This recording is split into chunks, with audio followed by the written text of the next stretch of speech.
Hi, everybody. I just wanted to record to give an update on some general things. So, we did the landscaping, as you can see, for me and and Melissa did the landscaping for um, the front part of the house of the condo, and I got the room ready for the most part. But then we also did some decor, remodeling. So we basically took out the old stuff the furniture, put it in the garage, and then got new furniture, and it looks really nice. I would show you later, but maybe not now. But the old furniture, I'm trying to sell it on Facebook Market, and I'm getting so many inquiries. It feels like a second job. So I just started to do that yesterday, and yeah, it seems like it's going pretty good.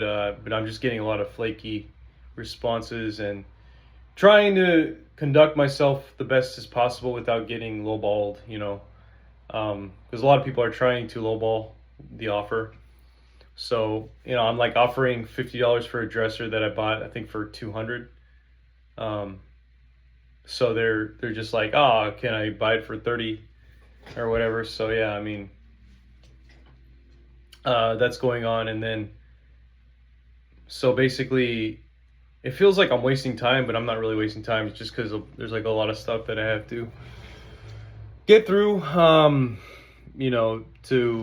be able to move on with things. So especially before finding a tenant too, it's just like you want to square all this stuff away before that happens, and then um, yeah, you just want to square it all away, and then I still have to what do you call it? Put the documents together for the lease agreements and everything else that the tenant would have to sign so that I can be prepared for taking legal action, as I've discussed in other videos. This is matcha tea, by the way, with I mixed it with um, jasmine tea. So it's whatever the crushed leaf is. So I think it's called dragon jasmine tea or something like that. But yeah, it's okay. I didn't put any sweetener in it or anything like that. It's acceptable on a fast. By the way, I've been on a 4 hour, sorry, not 4 hour, 4 day fast. So basically, it's been quite of a challenge. It's not as challenging as you think. I'm basically gonna finish in about 3 hours the 4 day fast, and one of the reasons for me to do it is because I think my ketone levels somehow got way lower than they were in the last 11 months. Somehow, the stuff that I've been consuming, which is okay. I mean, the stuff that I've been consuming is okay on keto, but it just kind of, I think there were some hidden sugars and something else in that stuff that, and obviously I was having a little bit of carbs, but not too much. So the thing about that is, I think that even though I didn't intentionally cheat or whatever, over time, I mean, I did here and there, but not too much. Like if you look at Mark's epic weight loss, you'll see that he had like a whole weekend of it, or maybe a whole week, set of days for it. Whereas I probably cheated like once, and then I didn't find myself cheating for for months after. So that would also include alcohol. So like I remember about 11 months ago, I did five about a 5 day fast, but I never posted it or anything like that. But I remember when I came off it, I broke it or I allowed myself to cheat with some beer, like a big glass of beer and dark beer. And so it was like probably 150 grams of carbs. I don't think it caused insulin resistance. It was just a 1 day thing. And then I had a fat burger with the breading, which I didn't really mind having at the time.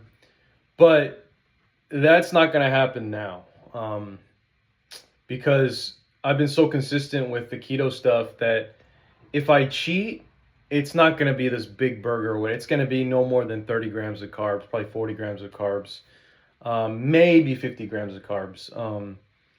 But I do have to still be careful because I was having this fried calamari from maybe once every 2 weeks or so. And that was considered like a cheat meal in a way because I think it does have 30, 40 grams of carbs, um, because it's fried and breaded. So in a way, it's like breaded. So the the fact that it's fried, and I think the oils they use, because this is Yard House, I think they use corn oil and soybean oil because you look it up, that's what they use. So I think it generates trans fats, and so that's not good. I mean, even though there might be high, even in addition to having a higher carb, it's got trans fats, so it's not quite good. But um, so I never took the investment or time and money to purchase a keto meter that you use to measure your blood and test your ketone level. And I recently got that from Amazon. So I didn't test myself before I went on the fast, but I did while I was on the fast, and I realized that it kind of took a while for me to kind of get into long-term ketosis or whatever. But I would say I think after 2 days, so I'm on the fourth day. I think after 2 days I was at like 1.6 millimoles per liter, and then the day after that I was at 2.2, and I'm about to test to see what my ketone level is today, which I suspect is going to be even higher than that. You don't want to test in the morning. Right now it's about 9 a.m., 9:12 a.m. So it's Sunday and I don't work right now, so I'm just kind of free talking. But what I want to say is I just wanted to record this video because I felt like it's a good like way of just kind of looking back, especially because this is a little bit different than what I'm used to doing. This fast is actually a lot easier to handle than before, as yesterday I really didn't feel that bad, but today I'm starting to feel like I would have if it was the second day of a fast, a water fast, if this was 11 months ago. So I think I'm just more fat adapted than I used to be. The other thing too is I noticed my weight was a little heavier, and that could be because my fat is higher than it was before. But that's not necessarily true because so I think I didn't really weigh myself like before, but like the first day. But I know that I did gain a little bit of weight, but I don't think that was necessarily from fat because I was like measuring my waist and it was about the same as last year. So I think it's just more ab muscle, and when I take some photos, it looks like it's a little bit tighter, so I think it's just overall muscle increase over the last 11 months, probably by about 3 or 4 pounds. So I can expect to see a higher weight because of that over time, for two reasons: because of the fact that my fat isn't being lost because it's already so low, and the other thing is obviously I go to the gym and I'm nutritional, and I take higher protein when possible, and I'm not a vegan or whatever, so I'm basically gaining a little bit of muscle over time, if not preserving it. So go figure. But yeah, so it feels a lot easier than last time to go through this fast. The only thing is, and the reason, and so now I'm discovering more about this. The electrolytes, I'm finding out, is harder to like. There's two schools of thought when it comes to fasting and electrolytes and not having as much. The first school of thought is that the reason why you might feel weak on a fast is because your natural water inside you is being depleted, and those would be those are basically stored electrolytes, and so you'd basically be pulling from that. The other school of thought is that I believe it's the pituitary gland that becomes non-functional because your digestive system is all screwed up, and so it's not holding on to any electrolytes that you would put in your system, and it's just letting it go. So you definitely need to eat. If you eat, then then electrolytes can latch on a little bit better than if you didn't eat. So a lot better, I would say, probably over time too. And then also, and so those are the two things I learned from Eric Berg, and maybe it's not the pituitary gland. I thought it was pituitary gland. It could be that, or the hypothalamus, or the kidneys. I don't remember which organ it was because he talks so fast, and I can't remember. I don't know why. I'm talking about Paul Saladino, who said that. The first school of thought was by Eric Berg. So different people are saying different things about this stuff, but kind of makes you think a little bit. But yeah, this is a lot easier to. I mean, I was able to do my normal stuff, and even now I can do my normal stuff to some extent, without having to like crash, And it's a lot different than what I experienced during the day when I'm actually eating, So when I have my food and all that, because during the day when I have my food and stuff like that, I still feel tired, and I feel like I have to go to, I have to take like a small nap for like just kind of rest. I wouldn't call it a nap, but rest. I mean, that's just natural because if you're working or you're doing something, see, I don't have to work, so I'm not working like I normally would when I'm working because the nature of what I'm doing, the nature of the stuff is like more like you got to talk to people and post things, and then that's a different kind of work. It doesn't burn you out like engineering or whatever. So the same thing with reading too. Reading is kind of more like engineering, like when you're trying to mentally get through stuff. It's like that. Whereas this stuff is just sales and just taking people. It's not as mentally, taxing. So, or just intense at all, even if you were compared to a workout or whatever. So yeah, and then the other thing that I learned about is if you're running or as you get deeper into the fast, it doesn't actually make sense for you to work out your muscles because you don't have protein that would allow you to repair it.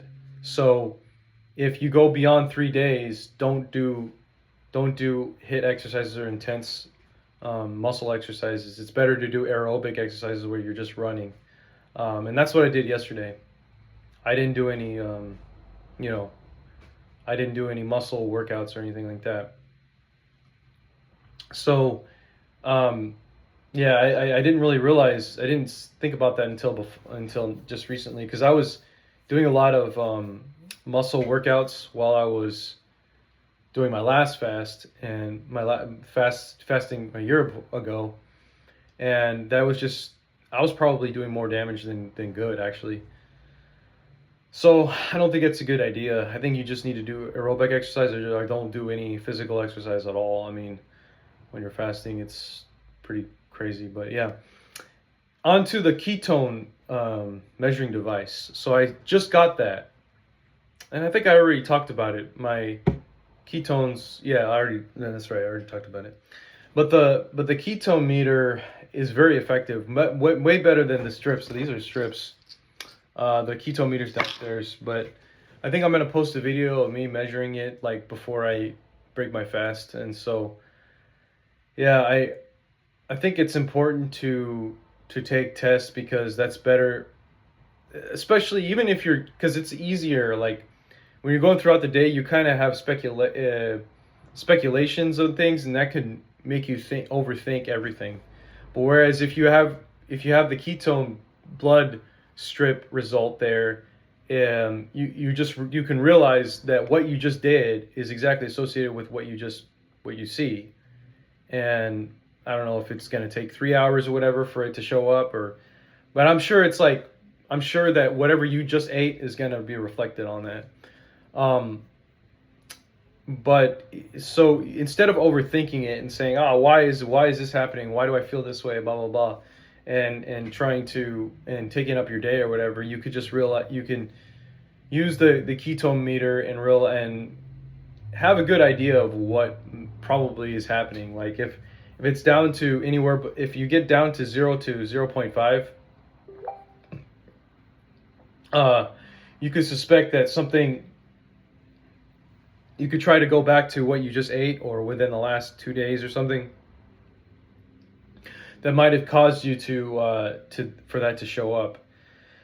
Because 0 to 0.5 means you're not in ketosis. If it's above 0.5, you're barely in ketosis. 1.5 to 3 is the optimal range, and that's like where you want to be if you're on a keto diet. And um, I think that it became like it was probably 11 months ago. It was probably 1.5 for a while, but it probably went down to 0.3, 0.4 within 2 months because of the stuff I was just consuming without fasting for long periods of time. And even when I did intermittent fasting, it just wasn't enough to get it back down. Because there's two reasons why that is. Because if you don't consume more fats, like if an abundance of fats, then you could expect it to be low. But at the same time, if if you don't consume an abundance of fats, you can expect it to be low. But at the same time, if you consume not very much fat, then it's kind of a gray area. You may have to fast. Then the opposite might be true, like where you may have to fast in order for you to tap into your reserves. So you may, for a long period of time. So you might be doing intermittent fasting, and for 3 hours after you wake up, and you're barely getting those ketones up just because you're barely tapping into your own fat, and so you might read at 12 or 1 p.m. and realize, shit, like my ketone level is 0.6 or whatever. Whereas maybe if you were fatter, if you had more fat, more reserve, because there's more to lose, you might be at 1.2 or 1.3 doing an intermittent fasting at that same time, within the same time period. So I think that maybe it was easier at first for me because my body fat percentage was way higher, but now that it's 17, 18%, maybe 16 at this point, and if I want to lose more of that body fat, I have to be able to and tap into that. I have to do longer term fasts, but also if you think about it, I have to be extremely careful of what I intake, because that means that I think the hidden sugars that I was having hidden sugars that definitely influenced it. Like more, the heavy cream has a lot of hidden sugars, and some of the meats have NU5GC according to Stephen Gundry, which is a hidden sugar, and that can inhibit ketosis. And not to mention, like I said, the cheat meals that I have also will inhibit it, and it will just be really hard to get it out of your system. So like it may take, so for example, now that I've done this, what I'm saying is this long-term fast, now that like things are kind of out of my system, and so to speak, or in theory, right? It's probably easier for me now to do intermittent fasting, and I would end up getting higher ketone levels with intermittent fasting, as long as I don't put that stuff back into my system, like alcohol or whatever. So I think it was, in a way, what I'm doing with this long-term fast is like recalibrating from 11 months ago.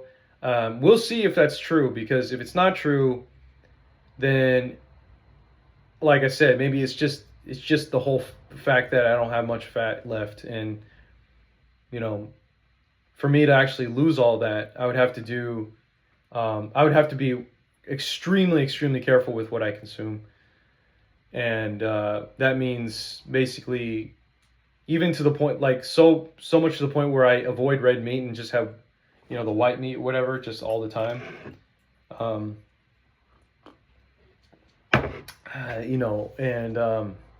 which seems kind of insignificant, but it could be. I mean, I doubt it. I doubt it. I think it's just like I said. I think I just needed to recalibrate and avoid the heavy cream. I think heavy cream was also the issue, you know, because now I'm starting to use almond milk in my lattes, and that produces the same creaminess, and I still love it. You know, the almond milk by Califia Farms, I think. So it has a vanilla flavor, but it's not a flavor. It's vanilla bean extract or something like that. Some kind of vanilla extract. It's not the natural flavors like that has maltodextrin or whatever. It was recommended by Wasim, something like that. But anyway, yeah, it's kind of an interesting thing. Fasting is not a big deal. It really isn't a big deal. It just feels like a big deal in the moment because because of the electrolyte thing. That's it. And that's about it. It's just the electrolyte thing. So it's like you're sick or you have a headache and you're just trying to get it to go away.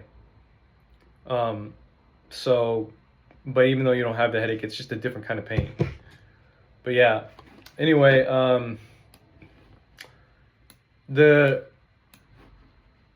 I'm just like it's so crazy because I haven't done this in so long because I was doing all the renovations and stuff like that, and there's no way I can do a single renovation right now, like with the state I'm in right now, like for me to pick up heavy objects and stuff like that and to try to get at like odd angles. I really have to have that protein, you know, and maybe some carbs, I'm not sure, but you know that's necessary.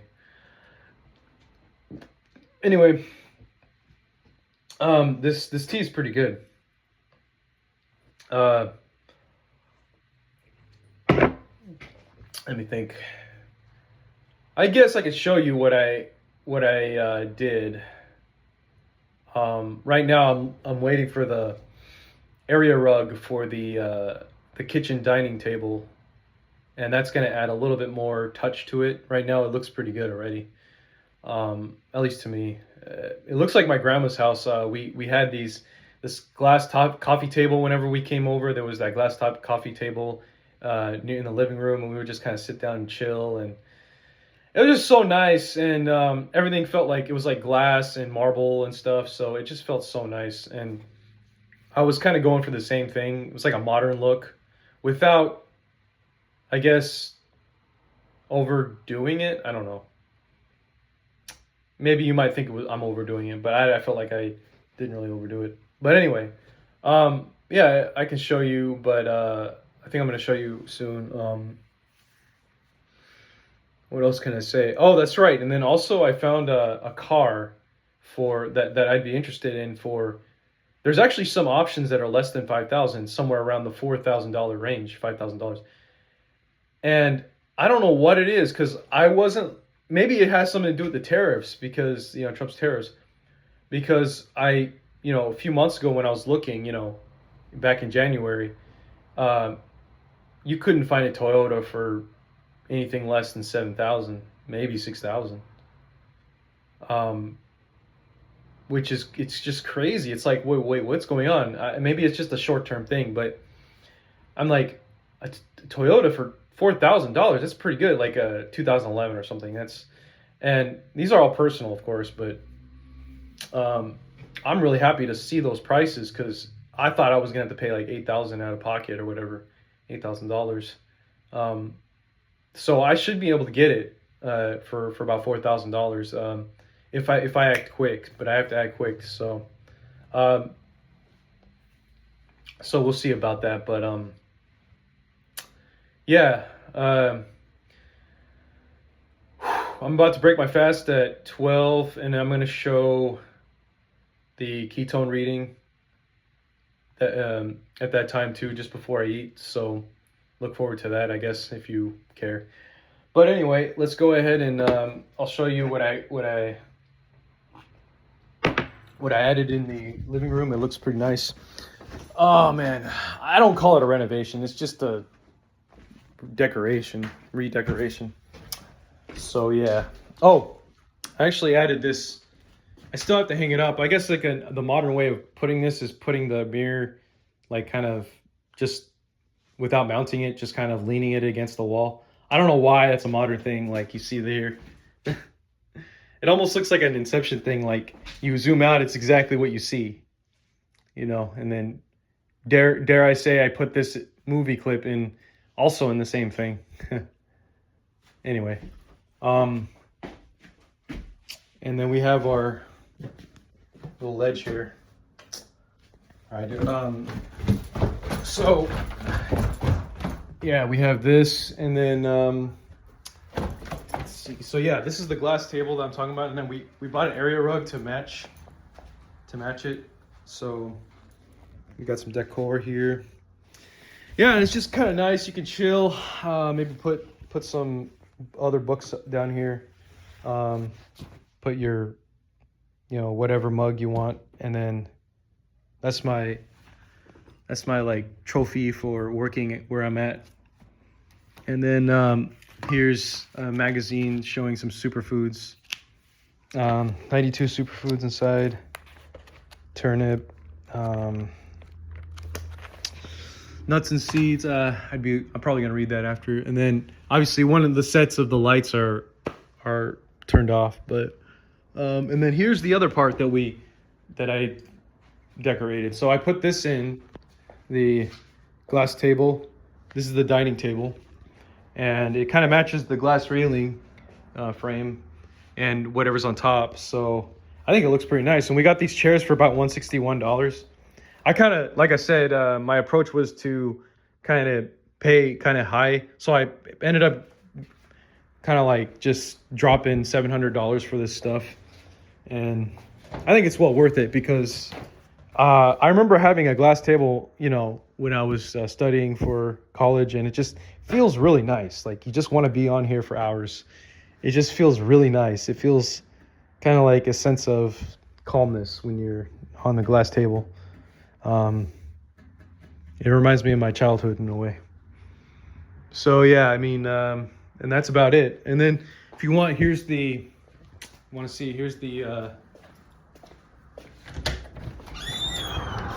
landscape that we did. So me and Melissa saw was pretty nice. So if you do a walk-in, I guess you would start here.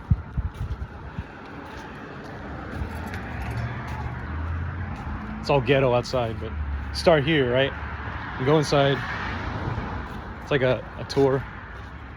You go in, the welcome mat, and then you look at it. Someone might want to go into the kitchen.